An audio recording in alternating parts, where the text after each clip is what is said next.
اگر تم نے قرض کا لفظ دوبارہ استعمال کیا تو میں ابھی واک آؤٹ کر جاؤں گی، وہ برہمی سے بولی۔ اچھا بابا دھمکی مت دو، میں نے وہ پیکٹ اٹھا لیا۔ لیکن ایک بات بتاؤں، ایک دن ایسا ضرور آئے گا جب تم اتنی فراخ دل نہیں رہو گی اور میں نے ذرا بھی فضول خرچی کی تو پنجے جھاڑ کر میرے پیچھے پڑ جاؤ گی۔ وہ میرا مطلب فوراً سمجھ گئی، کیونکہ اس کا رنگ غروب ہوتے ہوئے سورج کی کرنوں جیسا ہو گیا، جس کا عکس افق کے کسی کنارے سے ایک شیشے میں جھلکنے لگا تھا۔ تم سے ایک بات پوچھوں؟ میں نے کہا۔ پس انداز کرنا تو ایک زنانہ صفت ہے۔ تمہاری آمدنی معقول رہی ہے، یہ بتاؤ کہ اب تک تم نے کتنا بچایا ہے؟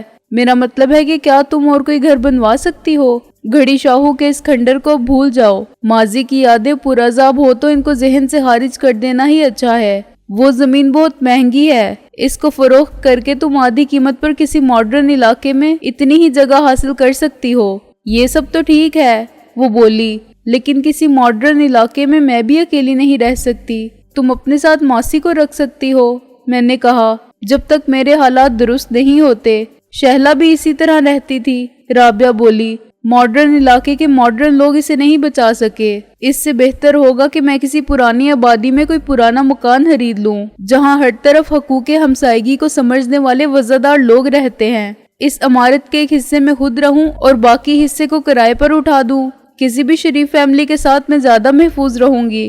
بہت ضروری ہوا تو میں ایک ڈرائیور بھی رکھ لوں گی جو وہیں رہے اور چوکیداری بھی کرے، چوکیدار کی تنخواہ بھی لے اور رہنے کے لیے جگہ بھی۔ میں خود بھی زیادہ دیر تک ضامن رضوی صاحب کی مہمان بن کے رہنا نہیں چاہتی۔ جو کچھ تم نے سوچا ہے بہت مناسب ہے۔ میں نے چٹکی بجا کر ویٹر کو بل لانے کا اشارہ کیا۔ مسئلہ رہ جاتا ہے شہلا کا، وہ بھی وہاں زیادہ عرصے نہیں رہ سکتی، اور مجھے ڈر ہے کہ دشمن کبھی نہ کبھی اس کا سراغ لگا لیں گے۔ دشمن تو کبھی نہ کبھی سب کا سراغ لگا لیں گے، اس کا، گل رخ کا یا میرا۔ وہ مسکرا کر بولی، تمہیں صرف شہلا کی فکر کیوں ہے کہ وہ کہاں رہے گی؟ تمہیں معلوم نہیں، میں نے کہا، لیکن آج سے میں نے بھائی کی ذمہ داری بھی قبول کر لی ہے اور عدنان کی جگہ لے لی ہے۔ یہ تم کیا کہہ رہے ہو سکندر؟ اتنی ذمہ داریوں کا بوجھ اٹھا سکو گے؟ میں اکیلا کہاں ہوں، میرے ساتھ میری بہن ہے، میرا دوست محسن ہے، میں نے کہا، اور تم ہو، میرا حوصلہ ہے اور میرا خدا ہے۔ آؤ اب چلیں۔ جب ہم گلبرگ پہنچے تو اندھیرا ہونے لگا تھا۔ اندر کمروں میں روشنی تھی، جس کا مطلب یہ تھا کہ محسن آ چکا ہے۔ میں کچھ فاصلے پر رک گیا اور میں نے لفافے میں سے ریوالور نکالا جو رومال میں لپٹا ہوا تھا۔ اسے احتیاط سے اپنے پرس میں رکھ لو، اس کے چیمبر میں 2 گولیاں کم ہیں اور ساخت کے اعتبار سے یہ ویسا ہی ریوالور ہے جیسا حملہ آور لے کر آئے تھے، مگر اس پر ڈی سلوا کی فنگر پرنٹ ہے۔ محسن آلہ گھر میں کسی جگہ پر ڈال دے گا جہاں سے اسے فوراً تلاش نہ کیا جا سکے۔ اس رومال کے ایک کونے پر ڈی ایس کے حروف ڈی سلوا کے خلاف ایک اور شہادت فراہم کریں گے۔ رومال کو بھی گھر میں ہی ڈالا جا سکتا ہے۔ جہاں تک میرا خیال ہے محسن نے یہاں شہلا کو لانے کی حماقت نہیں کی ہوگی اور ماسی کو گھر چھوڑ کے شہلا کی اصل ماں کو یہاں لے آیا ہوگا۔ تم وکیل ہو اور عورت ہو، اس لیے پورے اعتماد کے ساتھ اندر جا سکتی ہو۔ اگر پولیس ابھی تک موجود ہوئی تو تمہارے لیے کوئی مسئلہ نہیں۔ تم کہہ سکتی ہو کہ میرا شہلا کے گھر آنا جانا تھا اور ان کے خاندان پر نازل ہونے والی مصیبت کی خبر پڑھ کے تم خیریت بھی معلوم کرنے آئی ہو اور قانونی امداد کی خاطر بھی۔ پولیس والوں کو اندر بلا کر ریوالور اور رومال دونوں دکھا دینا اور انہیں جھاڑنا کہ وہ حق تفتیش کرتے ہیں۔ یہ چیزیں انہوں نے کیوں نہیں دیکھی؟ اور اب یہ نہیں ہونا چاہیے کہ فنگر پرنٹ ضائع ہو جائیں۔ میں سمجھ گئی، رابعہ نے کہا۔ اب تم یہاں انتظار کرو، لیکن احتیاط کے ساتھ۔ کوئی مشتبہ حالت میں کھڑا ہوا دیکھ کر ہمارے آنے سے پہلے ہی پکڑ کر نہ لے جائے۔ میں آہستہ سے ہنسا اور اسے دروازے کی طرف بڑھتا ہوا دیکھتا رہا۔ 2 میں سے ایک گیٹ لائٹ جل رہی تھی۔ میں نے دور سے ایک پولیس والے کو گیٹ سے باہر آتے اور رابعہ سے باتیں کرتے دیکھا۔ پھر رابعہ اندر چلی گئی اور گیٹ بند ہو گیا۔ میں اس چھوٹی سی سڑک پر اکیلا ٹہلتا رہا اور ہر 5 منٹ کے بعد گھڑی کے روشن ڈائل کو دیکھتا رہا۔ میں سڑک سے دور درختوں کے پیچھے تھا جہاں اندھیرا زیادہ گہرا تھا۔ سڑک پر گزرنے والے اکا دکا راہگیروں نے اس طرف دیکھا بھی نہیں۔ جب بھی کوئی کار نمودار ہوتی تھی میں درخت کے تنے کی آڑ میں ہو جاتا تھا۔ ایک گاڑی اس کوٹھی میں سے بھی نکلی جہاں سے میں نے فون کیا تھا، اور جب وہ میرے سامنے سے گزری تو میں نے کھڑکی میں سے ایک جھلک اس نوجوان کی دیکھی جس نے مجھے فون کرنے کی اجازت دی تھی۔ اگر وہ مجھے دیکھ لیتا تو میرے لیے مصیبت کا باعث بن جاتا۔ انتظار کا عذاب کتنا سخت ہوتا ہے، اس کا تجربہ تو مجھے کئی بار ہو چکا تھا، لیکن سابقہ تجربات میں انتظار کے ساتھ اشتیاق ہوتا تھا، اضطراب ہوتا تھا یا تجسس ہوتا تھا، لیکن خوف کا احساس نہیں ہوتا تھا، اندیشے نہیں ہوتے تھے اور خطرات کی یہ سنسنی خیزی نہیں ہوتی تھی۔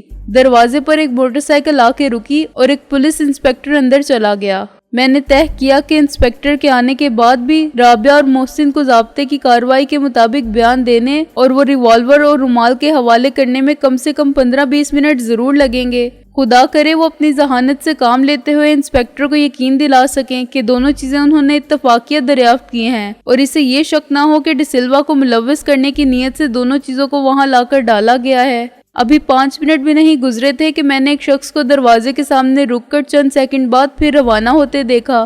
بظاہر یہ کوئی خاص بات نہ تھی۔ یہ گھر گزشتہ چند دن میں غیر معمولی ہنگامہ آرائی کے باعث سب کی توجہ کا مرکز بن رہا تھا۔ پاس پڑوس میں رہنے والا کوئی بھی شخص دروازے پر کھڑی ہوئی موٹر سائیکل کو دیکھ کر تجسس میں مبتلا ہو سکتا تھا، لیکن میں نے اس شخص کو 50 قدم کے فاصلے سے لوٹ کر آتے دیکھا۔ وہ آہستہ آہستہ چلتا ہوا پھر دروازے کے سامنے سے گزرا اور اس مرتبہ رکنے کی بجائے اس نے گیٹ کے اوپر سے جھانکنے کی کوشش کی۔ وہ گھر کے اندر کے حصے کا جائزہ لے رہا تھا۔ اگر وہ سپاہی موجود ہوتا جس نے رابعہ کے لیے دروازہ کھولا تھا تو اس شخص کو اتنی مہلت نہ دیتا، مگر معلوم یہ ہوتا تھا کہ وہ اپنے افسر اعلیٰ کو تفتیش میں مدد دینے کی خاطر اندر چلا گیا تھا۔ میں غور سے اس شخص کی حرکات و سکنات کا مشاہدہ کرتا رہا۔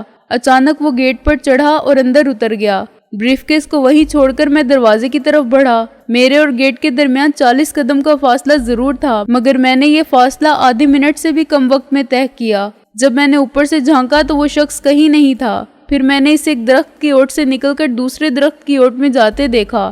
وہ خود کو چھپاتا ہوا گھر کے قریب ہونے لگا تھا۔ پلک جھپکتے میں بھی گیٹ پر سے اندر اتر گیا۔ میں گیٹ کے اس طرف تھا جدھر لائٹ نہ ہونے کی وجہ سے اندھیرا تھا۔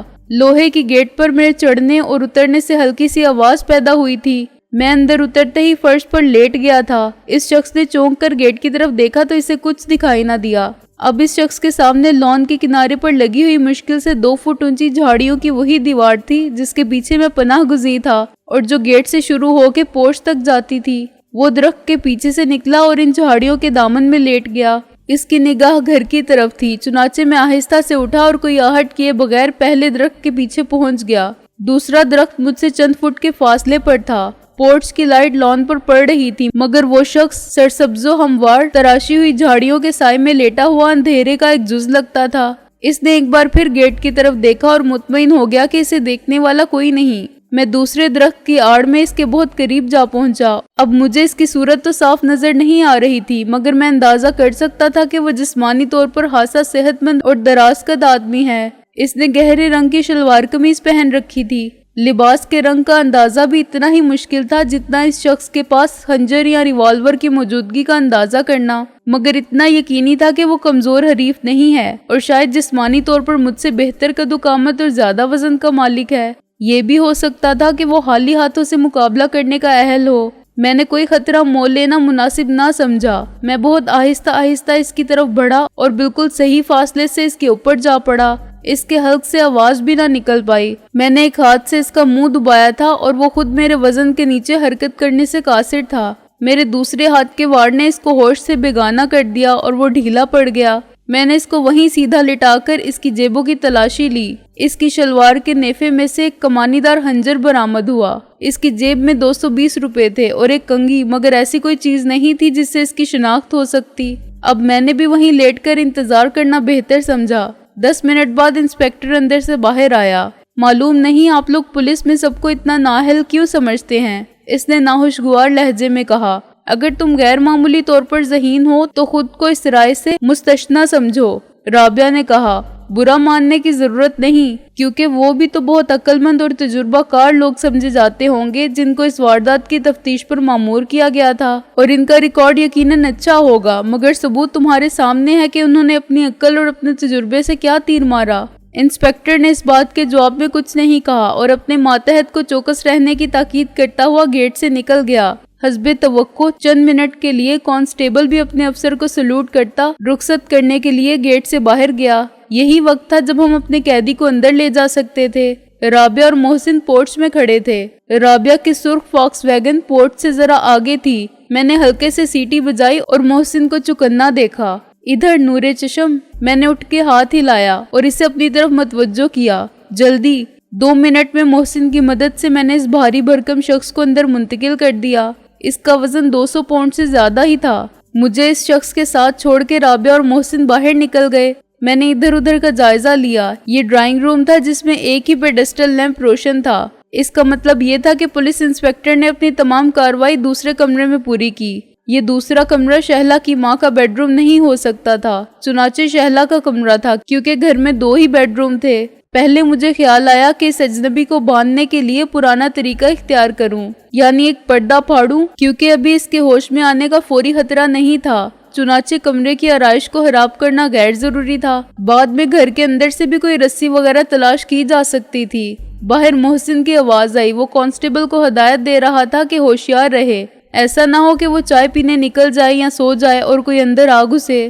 جواب میں کانسٹیبل نے کہا کہ اندر کوئی کیا لینے آئے گا، مگر چائے اور کھانے کا مسئلہ حل ہو جائے تو وہ گیٹ پر اٹینشن سے کھڑا رہ سکتا ہے۔ اس کا مقصد صاف ظاہر تھا۔ چنانچہ رابعہ نے کہا کہ کھانے کا انتظام تو مشکل ہے، مگر اسے چائے کے ساتھ پیٹ بھرنے کے لیے کچھ نہ کچھ بھیجا جا سکتا ہے۔ یہ میرے لیے بڑے اطمینان کی بات تھی، کیونکہ اب کانسٹیبل کے اندر آنے کا امکان نہیں رہا تھا۔ میں نے اس شخص کو صوفے پر ڈال دیا اور ذہن پر زور دے کر یاد کرنے کی کوشش کرتا رہا کہ اس کی صورت پہلے بھی کہیں دیکھی ہے یا نہیں۔ محسن اور رابعہ ایک ساتھ اندر آئے تو میں نے مختصراً بتایا کہ میں نے اس شخص کو کیسے بے ہوش کیا۔ اس کی صورت دیکھ کر تو کچھ پتہ نہیں چلتا، محسن نے کہا۔ ظاہر ہے ہمیں اس کے ہوش میں آنے کا انتظار کرنا پڑے گا۔ میں نے کہا، یہ ضروری تو نہیں کہ ہوش میں آنے کے بعد یہ تمہارے ہر سوال کا جواب شرافت سے دے۔ محسن بولا، شرافت سے تو شریف آدمی ہی جواب دیتے ہیں۔ میں نے کہا، اور یہ شخص مجھے کسی زاویے سے شریف نہیں لگتا۔ ہمیں اس کو بات کرنے پر مجبور کرنے کے لیے غیر شریفانہ طریقے ہی اختیار کرنے ہوں گے۔ محسن نے نفی میں سر ہلایا۔ اس گھر میں کچھ نہیں ہو سکتا۔ اندر ایک بیمار اور مفلوج عورت لیٹی ہوئی ہے اور باہر قانون کا محافظ کھڑا ہے۔ اگر اس نے چیخ پکار مچائی تو ہم مشکل میں پڑ جائیں گے۔ یہ نکتہ میرے ذہن میں بھی ہے۔ میں نے کہا، اگر اس کو یہاں سے لے جانا پڑا تو پھر وہی مسئلہ پیدا ہوگا۔ پہلے تو رابعہ کی کوٹھی تھی، اب وہ بھی نہیں ہے۔ ماسی کے گھر میں بھی کام نہیں ہو سکتا، وہ انتہائی گنجان آباد علاقہ ہے۔ ہمارا اپنا کمرہ بڑی مناسب جگہ تھی، بشرط یہ کہ ساتھ والے کمرے میں کانسٹیبل نہ ہوتا جس کے ساتھ ہمارے سفارتی مراسم سخت کشیدہ تھے۔ میرا آفس اس وقت خالی ہوگا۔ رابعہ نے پہلی بار دخل دیا، بلکہ وہ عمارت ہی تقریباً خالی ہوگی، کیونکہ اس پہ زیادہ تر دفاتر ہیں۔ ہوئے تو 2 چوکیدار ہوں گے، مگر وہ مجھے پہچانتے ہیں۔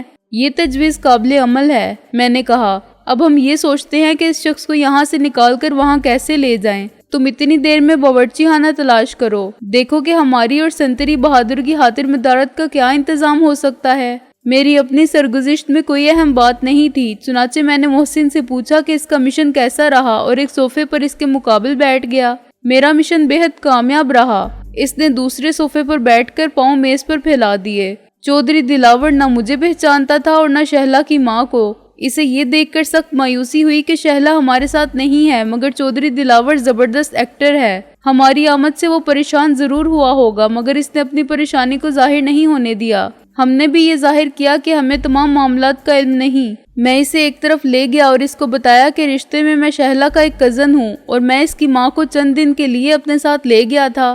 3 دن بعد ہم راولپنڈی سے واپس آئے اور گھر پہنچے تو گیٹ پر کھڑے ہوئے کانسٹیبل نے ہمیں اندر جانے سے روک دیا اور صرف اتنا بتایا کہ کوٹھی میں قتل کی واردات ہوئی ہے۔ ہم پولیس اسٹیشن گئے اور وہاں سے ہسپتال والوں نے بتایا کہ عدنان کی لاش اس کے چچا لے گئے ہیں، چنانچہ ہم ادھر آ گئے ہیں۔ چودھری دلاور کو یقین تھا کہ میں جھوٹ بول رہا ہوں۔ ڈی سلوا کی زبانی اس کو معلوم ہوا ہوگا کہ حملے کی رات گھر میں کون کون موجود تھا۔ ڈی سلوا نے بتایا ہوگا کہ شہلا اور اس کی ماں کے علاوہ گھر میں سکندر اور رابعہ بھی موجود تھے۔ میرا بیان غلط تھا، مگر چودھری دلاور اسے غلط کیسے کہتا؟ وہ خود بھی تو غلط بیانی کر کے عدنان کی لاش لے گیا تھا۔ اس نے مجھ سے پوچھا کہ شہلا کہاں ہے، اور میں نے انجان بن کر کہا کہ یہ تو مجھے آپ سے پوچھنا تھا، آپ بھی تو کسی رشتے سے شہلا کے چچا ہیں۔ چودھری دلاور بہت عیار اور مکار شخص ہے۔ اس نے کہا کہ شہلا کے والد سے انتہائی قریبی دوستانہ مراسم کے باعث شہلا بچپن میں اسے چچا کہتی تھی۔ اسی خیال سے وہ ہسپتال پہنچا تھا کہ شہلا کی مدد کرے، مگر معلوم ہوا کہ شہلا کا کوئی اتا پتہ ہی نہیں، چنانچہ وہ لاش اپنے گھر لے آیا۔ اس نے پولیس اسٹیشن سے بھی رابطہ قائم کیا تھا اور اسے معلوم ہو گیا تھا کہ گھر پر کوئی نہیں ہے اور وہ سمجھا تھا کہ شہلا اپنی فالج زدہ ماں کو لے کر کہیں روپوش ہو گئی ہے۔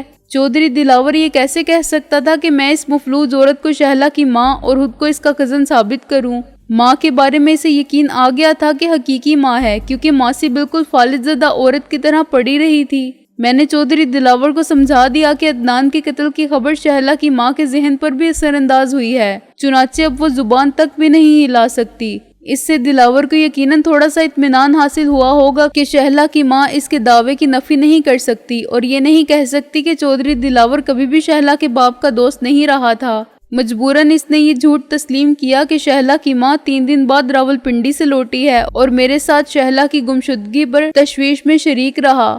وہاں پولیس والے بھی تھے، لیکن وہ شہلا کی ماں سے یعنی ماسی سے کیا پوچھتے جو بالکل نہیں بول سکتی تھی۔ اسے اندر پہنچا دیا گیا تھا، جہاں وہ بڑی ہمت سے بستر پر سیدھی لیٹی رہی اور چھت کو گھوٹتی رہی۔ یہ واقعی قابل تعریف بات ہے کہ ان حالات میں ماسی کا نروس بریک ڈاؤن نہیں ہوا، حالانکہ وہ خاصی عمر کی عورت ہے اور اتنی زیادہ چالاک بھی نہیں لگتی، لیکن اس کے اندر اعصاب واقعی مضبوط ہیں۔ پولیس والوں نے مجھ سے کچھ سوالات ضرور کیے، لیکن اس سے زیادہ وہ کچھ نہ کر سکے۔ میں نے اپنا نام غلط اور پتہ درست بتایا تھا اور ساتھ ہی یہ بھی کہا تھا کہ میرے والد راولپنڈی کے بہت بڑے اور مشہور ڈاکٹر ہیں۔ اس کے بعد چودھری دلاور کو مقتول کے چچا کا رول پورا کرنا پڑا اور عدنان کی تدفین کا تمام انتظام اطمینان بخش طریقے پر ہو گیا۔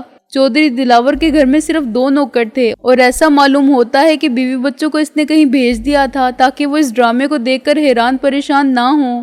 تعجب کی بات یہ ہے کہ ڈسلوا وہاں دکھائی نہیں دیا، حالانکہ یہ اسکیم اسی نے بتائی ہوگی جو فیل ہو گئی۔ ان کا مقصد شہلا کو پکڑنا تھا، شہلا تو ہاتھ آئی نہیں۔ اس کے بھائی کے کفن دفن کی ذمہ داری خوامخواہ چودھری دلاور کو قبول کرنی پڑی۔ اس نے ٹیلی فون پر ڈسلوا کو گالیاں دی ہوں گی تو کچھ عجب نہیں۔